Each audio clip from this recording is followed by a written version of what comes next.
I'm here at the CES show where Samsung has just launched the NX10 digital camera.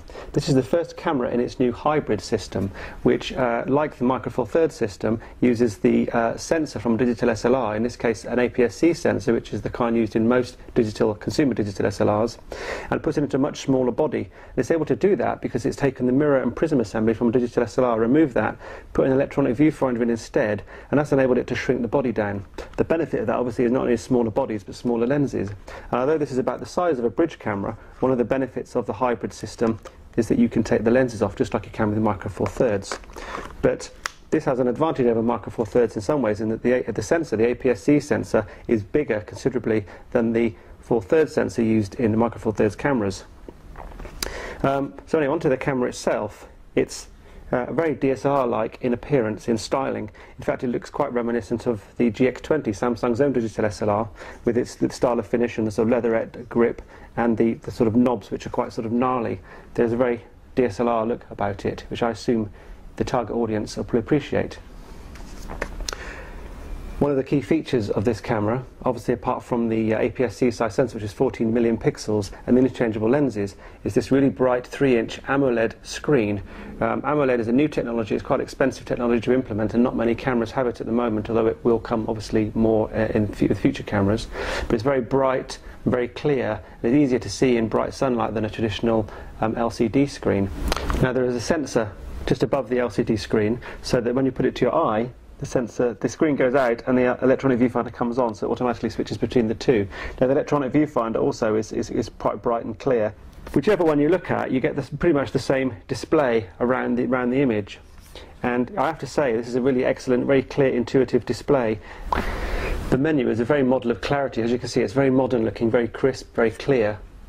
They've just used the turquoise colour as a highlight, but it's very intuitive, figuring out your way of navigating around the camera. It really is a pleasure to use, to sort of navigate, to select modes, and to select the settings that you need.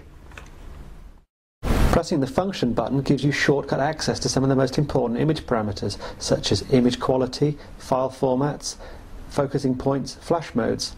Once again, the design is very well thought out and is clear and very modern and easy to follow. Now there are 3 lenses that are going to be available initially with this camera.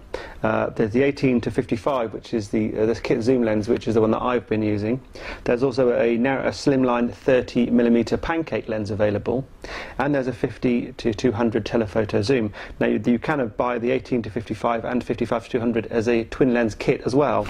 Now the zoom lenses feature optical image stabilization via a switch on the side of the camera, and there is also dust reduction inside the camera to eliminate dust when you take the lenses off. Now the camera's performance, I've had it for a couple of hours, and I have to stress this is a pre-production model. It's not a full production camera, but the first impressions are extremely positive. The image quality of the pictures I've got, bearing in mind that there still could be some adjustments to it, is extremely good. It does stand up easily with the camera's digital SLRs in terms of image quality. Pictures are sharp, the colours are good. I shot in a range of settings, shooting into the light, shooting indoors in some of the casinos in very low light, at high ISOs, and in every case the exposures are pretty much spot on. The noise and sharpness seem comparable to digital SLR. The NX10 offers HD movie mode as well, up to 720p, and the quality looks good as well, though sadly there's no external microphone port to improve on the built-in audio.